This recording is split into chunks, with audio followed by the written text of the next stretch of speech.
आज हम हमारे अध्ययन फिलिपियों की पत्री से उसके दूसरे भाग में हम जा रहे हैं। हमने देखा कि कैसे फिलिपियों की पत्री को हम सुसमाचार में सहभागिता करके उसको हम पूरी पत्री को देख सकते हैं। आज हम पहला अध्याय वहां से 27 आयत से लेकर दूसरे अध्याय के अंत तक हम देखेंगे। और सबसे मुख्य जो बात यहां पर दिखाई गई है वो है मसीही विचारधारा, the Christian mindset.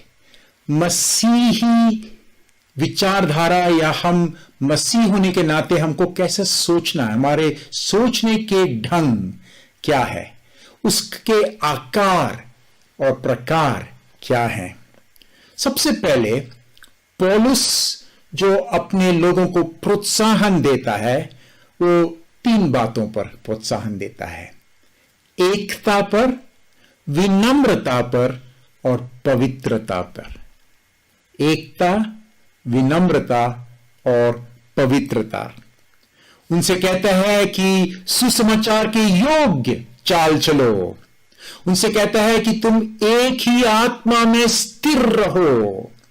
So Paul appeals to his beloved church to remain united, be humble and serve one another and live a life of holiness.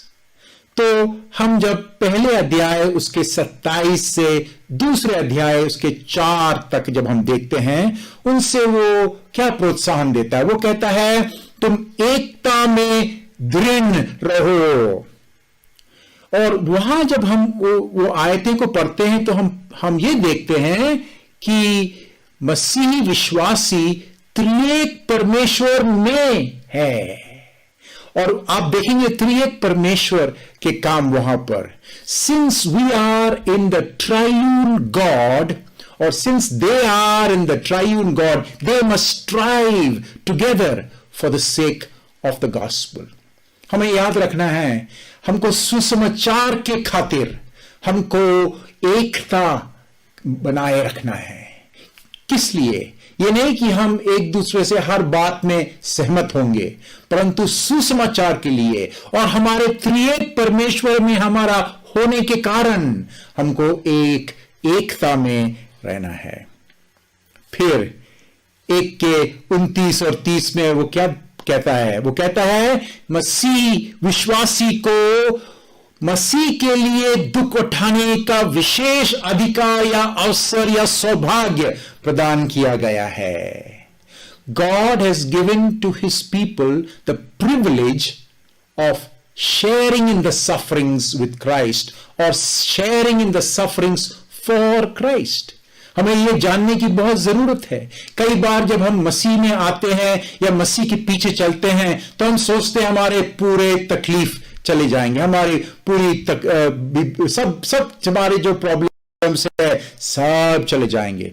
परंतु जब हम मसीह के पीछे चलते हैं, कई बार कई तरीके से कई प्रकार से हमें मसीह के लिए हमको एक कॉस्ट, एक कीमत अदा करनी पड़ती है। We have to pay a price to follow Christ many a time.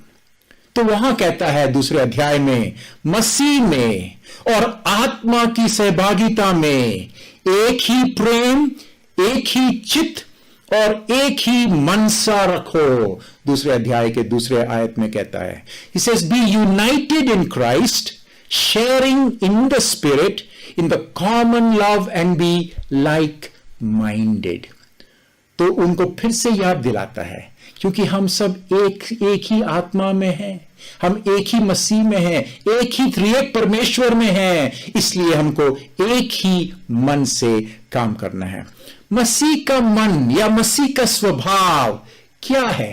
वहां लिखा है कि दूसरों के हित की भी चिंता करना, concerning ourselves with other people's needs and interests. The mind of Christ is caring for the needs of others. 2-3 में हिंदी में लिखा है कि एक दूसरों के अपने से अच्छा समझो। शायद ये सबसे बेहतर ट्रांसलेशन नहीं है, अनुवाद नहीं है। उसका मतलब ये नहीं कि हम एक दूसरे को कहें आप मेरे से बेहतर हैं, आप मेरे से बेहतर हैं, नहीं। आपके जो जरूरतें हैं उसको भी मैं आगे लाता हूं। हो सकता है कि दूसरों की जरूरतों को हम पहला समझकर, हम अपनी जरूरतों को नीचे डालकर, यही तो है मसीह का मन, यही तो है मसीह का स्वभाव। मसीह विचारधारा हम कैसे समझ सकते हैं? What is this Christian mindset? यदि हमको जानना है कि परमेश्वर का मन कैसा है, तो हम ये देखते हैं यूहन्ना के 1:18 में क्या लिखा है? किसी ने परमेश्वर को नहीं देखा, परंतु इकलौता पुत्र पिता की गोद में है, उसी ने उसे प्रकट किया है। No one has seen God. How do we know what God is like? Jesus has revealed God to us. प्रभु यीशु मसीह हमको परमेश्वर कैसा है वो प्रकट करते हैं, और इसीलिए तो प्रभु यीशु मसीह दुनिया में आया कि फिर से हम परमेश्वर को समझें कि हमारा परमेश्वर पिता कैसा है। तो परमेश्वर कैसा है? आने वाले आयत में हम देखते हैं कि परमेश्वर नम्र है, विनम्र है। परमेश्वर इस दुनिया का सेवक है। God is humble, God is humble and he is the cosmic servant. प्रभु यीशु मसीह के जीवन से यह प्रकट होता है कि हमारा परमेश्वर सेवक है, दुनिया का सेवक है। अपने आप को प्रभु यीशु मसीह ने क्या किया? वहां लिखा है अपने आप को शून्य कर दिया और दास का स्वरूप धारण किया। Jesus emptied himself, or better to understand, he poured out his life in serving others. यीशु मसीह ने अपने जीवन को पूरा उंडेल दिया सेवकाई में। परमेश्वर होने के नाते वो एक मनुष्य बन गया, मनुष्य होने के नाते वो एक दास बन गया, और दास होने के नाते क्रूस की मृत्यु पर चल गया। ये है हमारा परमेश्वर। हमारे नए नियम में शायद ये सबसे बहुमूल्य एक पैसेज है जो हम पढ़ रहे हैं, फिलिपियों के 2 में, जहां हम परमेश्वर के बारे में हमको प्रकट किया जा रहा है, हमको बताया जा रहा है कि परमेश्वर ऐसा है। परमेश्वर एक सेवक है। God became a man and as a man he became a servant and as a servant he gave his life on the cross. ये है हमारा परमेश्वर। फिर वहां लिखा है इस कारण परमेश्वर ने उसको अति महान भी किया और उसको वह नाम दिया जो सब नामों में श्रेष्ठ है, कि जो स्वर्ग में और पृथ्वी पर और जो पृथ्वी के नीचे हैं वे सब यीशु के नाम पर घुटना टेकें, और परमेश्वर पिता की महिमा के लिए हर एक जीव अंगीकार कर ले कि यीशु मसीह ही प्रभु है। यदि हमको ये आयतों को समझना है तो हमको ये जो आयत कहां से, इसका जो गूंज रहा है, जो आवाज आ रही है कहां से है, वो यशायाह की पुस्तक से, यशायाह नबी से 45वें अध्याय से 18 से लेके 24, आइजाया 45 18 to 24। उसको आप गौर से जब पढ़ेंगे तो वहां देखेंगे कि वहां पर यहोवा परमेश्वर, उसी के नाम पर हर एक व्यक्ति अपना घुटना टेकेगी, और वो जो पद जो परमेश्वर का है वो पद यीशु को दिया गया है। जब प्रभु यीशु मसीह दुनिया में आए, क्रूस पे मरे और फिर जी उठे और उनको उठाकर एग्जॉल्ट कर दिया गया है। परंतु हम परमेश्वर के बारे में हम यहां क्या सीख रहे हैं? मसीही विचारधारा क्या है? एक दूसरे की सेवा करना। हमें भी अपने सेवक राजा, यीशु मसीह हमारा सर्वेंट किंग है, सेवक राजा की तरह सेवा करने के लिए हमें बुलाए गए हैं। We too are called to live like our servant king। तो यहां फिलिपियों की पत्री दूसरे जो भाग को हम देख रहे हैं, वहां एक दूसरे भाग के बीच में हम आते हैं। इसके बाद हम दूसरे भाग को देखेंगे, दूसरे अध्याय के। So we come to the end of a very beautiful passage which reveals what God is like, and we learn the Christian mindset। जब हम दूसरे अध्याय के 12वीं आयत से आगे बढ़ते हैं तो 2 के 12 से 18 तक पौलुस एक मुख्य बात अपने प्रिय लोगों से कह रहा है। क्या कह रहा है? पवित्रता का जीवन जियो, पवित्र बने रहो, बी होली। वहां कहता है 12वें अध्याय, दूसरे अध्याय 12वीं और 13वीं आयत में, हे मेरे प्यारों, डरते और कांपते हुए अपने अपने उद्धार का कार्य पूरा करते जाओ। ये कई बार लोग उसको ठीक तरह से नहीं समझ पाए हैं। ये आयत में हमारे उद्धार, हमको कैसे अपना खुद का उद्धार करना, उसके बारे में नहीं लिखा है। यहां पर जो पौलुस उद्धार को कह रहा है, वो हम प्रभु यीशु मसीह, पवित्र आत्मा और पिता परमेश्वर हमारे जीवन में जो काम कर रहा है, उससे हमको तालमेल करके हमारा भी कर्तव्य पड़ता है। पवित्रता की प्रक्रिया में शामिल परमेश्वर और विश्वासियों का एक बहुत ही सुंदर रहस्य है। परंतु ये हमको याद रखना है कि ये जो काम जो हमको करने के लिए बुलाया गया है, वो सिर्फ अपने अपने, जैसे हिंदी में लिखा है ऐसा नहीं है। सही में देखे तो हमको इस कलीसिया में रहकर, झुंड में, हम प्रभु के लोगों के साथ इस उद्धार को हमको जीना है। We have to live out our salvation with fear and trembling। इसको बहुत सीरियस रूप से हमको लेना है, और प्रभु के लोगों के साथ हमको वो काम और वो जीवन जीना है जो हमको हमारे उद्धार में हमको बुलाया गया है। और इसके लिए जीने के लिए हमको भी करना है, और वहां लिखा है जो करने की सामर्थ हमको परमेश्वर ही देता है। तो एक बहुत ही सुंदर रहस्यमय तालमेल या जुगलबंदी कह सकते हैं जो हम यहां परमेश्वर और विश्वासी के बीच में हम देखते हैं।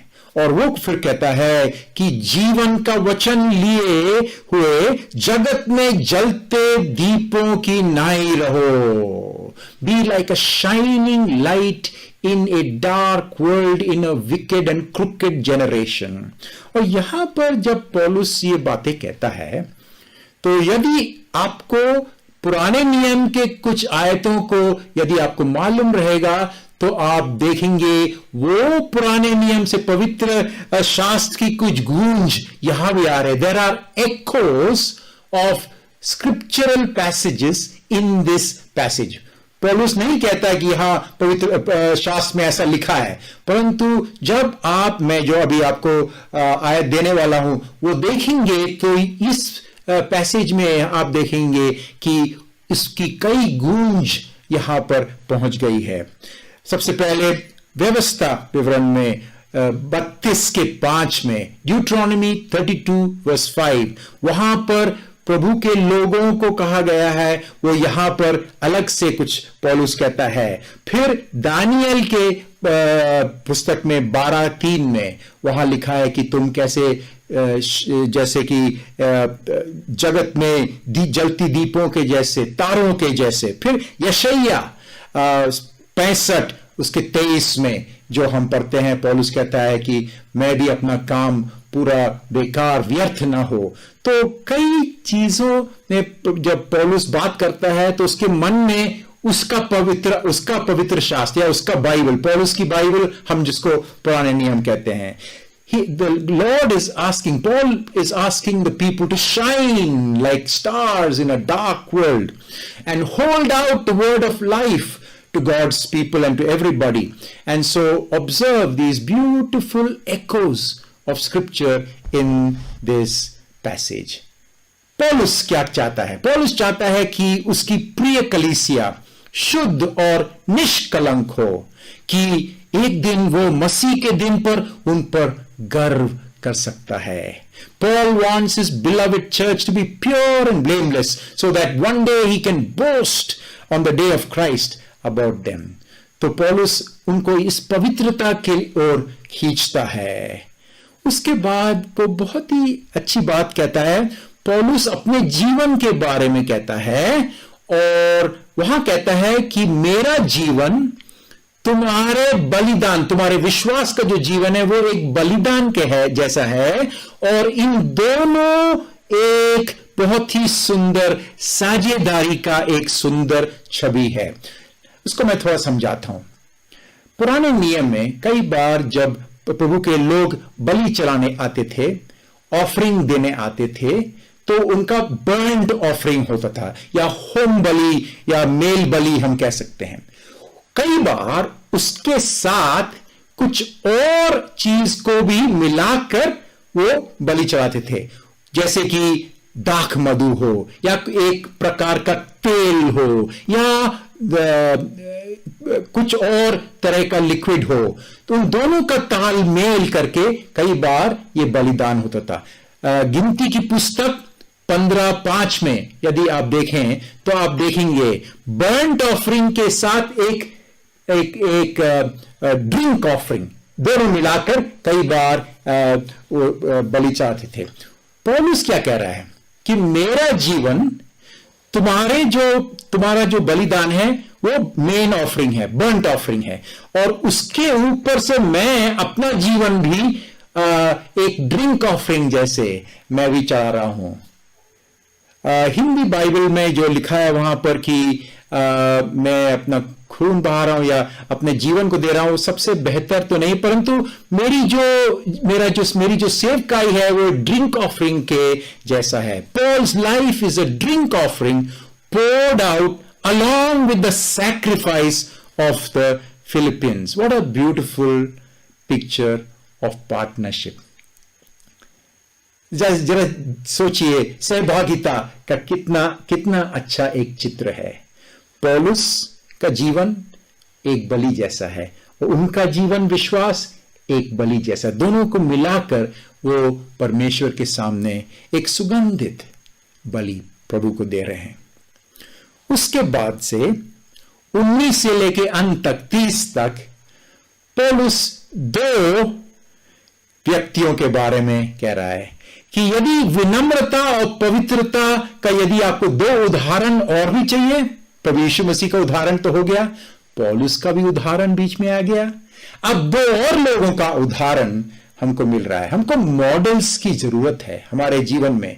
कई बार मसीह जीवन में हमको अच्छे मॉडल्स मिलना बहुत जरूरी है, और यहां पर 2 मॉडल के बारे में पौलुस कहता है। पहला तिमोथियुस और दूसरा एपाफ्रोडिटुस। तो these are 2 beautiful exemplars of humility and holiness. Humility is seen in serving others. नम्रता कैसे प्रकट होती है? जब हम दूसरों की सेवा करते हैं, सिर्फ उसी से नम्रता दिखाई जाती है। तो हम तिमोथियुस और एपाफ्रोडिटुस के बारे में पढ़ते हैं। सबसे पहले तिमोथियुस के बारे में हम 19 से लेके 24 तक पढ़ते हैं। वहां पौलुस उसके बारे में क्या क्या नहीं कहता है। वो कहता है वो एक पिता और पुत्र का रिश्ता है उनके बीच में। They have a father and sun relationship. और वो कहता है मेरे पास उसके जैसा कोई नहीं है, बोलने के लिए कि बहुत ही प्रिय प्रभु यीशु मसीह के जैसा है तिमोथियुस। क्या कहता है उसके बारे में? दूसरों के लिए वो चिंता करता है, तुम्हारे लिए चिंता करता है। तो वास्तविक चिंता जब हम दूसरों की करते हैं, दूसरों के जरूरतों को देखते हैं, तो वही तो नम्रता का जीवन है। Timothy has a genuine concern for others. Paul और तिमोथी एक पिता और पुत्र के जैसे हैं। उसके बाद में इस अध्याय के आखिर में हम इपाफ्रोडिटस के बारे में पढ़ते हैं। मैंने पहले कहा था कि बहुत लंबा नाम है, परंतु ये बहुत ही महान व्यक्ति है। हम उसके बारे में ज्यादा नहीं जानते, पर उसके बारे में पौलुस बहुत कुछ चीज कहता है कि ये तुम्हारा सेवक है, मेरी जरूरतों के लिए तुमने भेजा। तो एपाफ्रोडिटस फिलिपी से, शायद जहां भी पॉल है, मान लीजिए रोम में है, आया और रास्ते में वो बीमार हो गया। इतना बीमार हुआ कि वो, पौलुस कहता है, वो मरने पर था। परंतु पौलुस कहता है उसने अपने जीवन को मेरे लिए, सुसमाचार के लिए जोखिम में डाल दिया। कैसे? एक जुआरी के जैसे। He risked his life, he gambled away his life. और वहां कहता वो मरने पर था, he almost died, पर परमेश्वर ने दया की और उसको चंगाई दे दी। Paul talks about healing here, that he was healed. Thanks be to the mercy of God. हम उसमें से कुछ ये भी देख सकते हैं कि पौलुस के हाथ में या उसके जेब में चंगाई नहीं है। वो नहीं सोचता, कहता है कि वो बीमार था, मरने पर था, पर हमने कहा कुछ नहीं होगा, प्रभु यीशु मसीह के नाम से ठीक हो जाओ। तो वो पौलुस कहता है परमेश्वर की दया के कारण वो जीवित है। और फिर आखिर में कहता है कि तुम ऐसे लोगों का आदर करो, ऐसे लोगों का अनुकरण करो। हमारे जीवन का बुल पर क्या बुलाहट है? What is the call on our lives? एकता बनाए रखना, विनम्रता का जीवन, दूसरों की सेवा करना और पवित्रता के साथ इस संसार में परमेश्वर के सुसमाचार को सबको बांटना और जीना। That is the call on our lives, to maintain unity, to grow in humility following the mindset of Jesus, so that we will serve others and growing in purity in our life. That brings us to the end of part 2. अब हम फिलिपियों के पत्री के दूसरे भाग के अंत में आते हैं।